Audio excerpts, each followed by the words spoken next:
Here's 3 ways you can raise capital for your business and stay out of jail. Now I'm going to break this down, each of the different methods and structures you can use. These are the legal, legitimate ways to do it. I've helped clients across the country raise money for their small businesses, whether they're growing an existing business or starting from scratch. Now I recently had someone ask me about starting a clothing brand and how you could raise capital to start a clothing business. Now these strategies are universal for any business, but let's walk through that example and go through the 3 different ways we could raise money for a clothing company. Now the 3 models here that we have are lender, partner, and investor. If someone's giving you money for your business, they are either going to be a lender to you, a partner to you, or an investor to you. And you got to decide what you want them to be. Let's break them down. There's different legal requirements and documents involved. There's different pros and cons to it, but you want to know all 3 of these before you decide to raise capital. Okay, let's say your goal is to raise $100,000. This is for inventory. This is to get the marketing off the ground. This is maybe to hire some employees, packaging. I don't know. Okay, let's just say it's $100K is what you need. Now let's go through the 3 different items here. Lender is the easiest. We always start here. Is there someone that can lend you $100,000,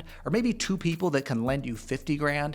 In the lender model, what's involved is a lot less documents than the next 2 we're going to go through. The nice thing about the lender model is you're not giving up equity in your business. You don't have to split profits with them. They're not getting 50% or 10% of your business. They're getting a fixed rate of return based on the money they lent you. And once you pay them back, they're gone. They're not in your business anymore. So I like the lender model if you can get away with it. And we're going to have a promissory note. We're going to have maybe some type of lien. Some people that lend you money might say, hey, I want to get a lien on your house if you have a house. Or, oh, you're going to buy a bunch of equipment. I want to lien on that equipment you're going to buy. You know, maybe there's some equipment in the clothing business, a screen printing machine. I don't know what it may be, but maybe I can get a lien on the equipment to make sure that if that's what you're buying with the money I give you, that I'm going to get paid back. So you may be able to offer a lien or some type of collateral to anyone lending you money. Now, the loan could be unsecured. You don't have to have some type of lien or collateral. The loan could be unsecured, but typically we want to see some type of collateral being offered if it's available. So I'm presuming you've bypassed this.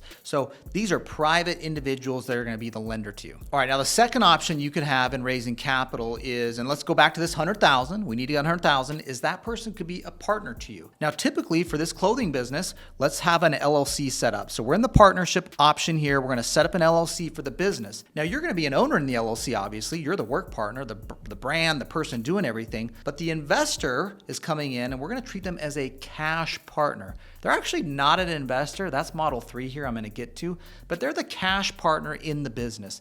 Now you got to determine the percentage of ownership to give them. You could give them 1%, but if you give them 1%, you know what? That's saying this business is worth $10 million.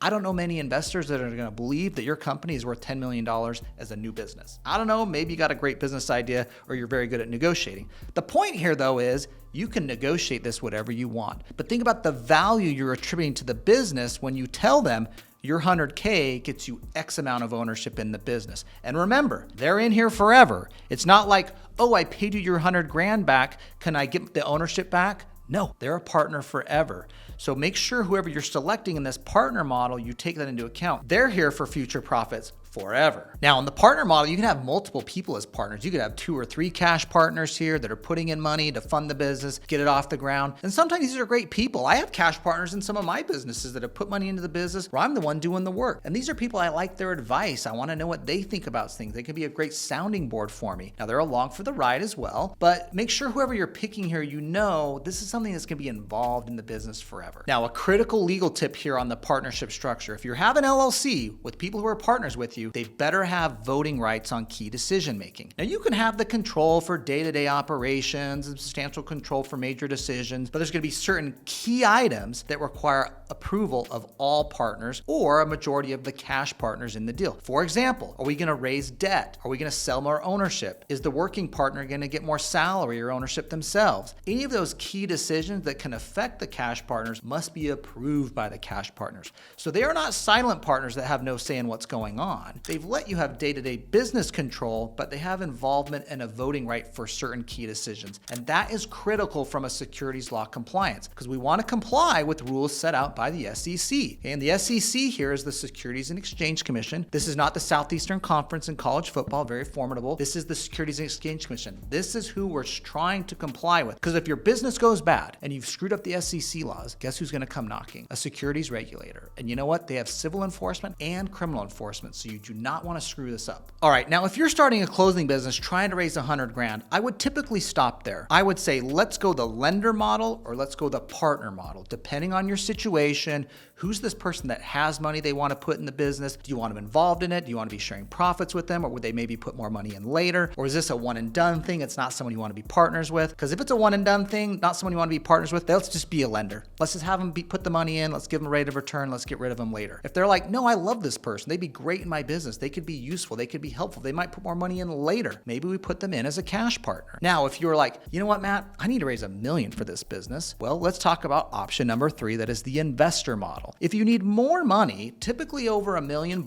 you're usually going to need to look at the investor model. In the investor model, what you're doing now is you're raising capital through usually a private fund or a private company where you're saying, hey, I might need 10, 20, 30 investors here. I'm not going to get away with 3 or 4 people giving me enough money to get this business off the ground. I need a group of investors. Now, in the investor model, some of the unique things here is I can raise an unlimited amount of money. I can have as many people involved as I want that are putting money in, as many investors as I want, and I can have full control even. They don't have any voting rights, but it's going to cost me at least $20K in legal fees. Okay, it's very expensive. There's a lot more paperwork involved, and I would never do this for only 100 grand. It's not worth it, frankly. I mean, you don't need to go to this route for 100 grand, but $1 million plus, this might be on your consideration of what to do. You could still do the partner model. Heck, you could even maybe get someone to lend you that much money. But I only like considering the investor model on deals that are $1 million plus. Now remember, you get full control, but a lot more expensive, a lot more documents, a lot more paperwork and process. Most small businesses are not getting started based on the investor model. The companies that are doing the investor model are high-tech startups, software companies. They really need to raise millions of dollars. They're paying all these engineers or real estate funds that have to go buy and acquire a multifamily building or asset. That's where the investor model is very popular. But typical small businesses, they're really being started with the partner model and the lender model. Now, these 3 strategies work for any type of small business, whether it's a clothing company or any other business. Please comment below about any business you might be starting or any questions you have on how to properly raise capital in your specific situation. And please make sure you're subscribed. I'll be coming back with more content for business owners just like you on how to save taxes, protect your assets, raise capital properly,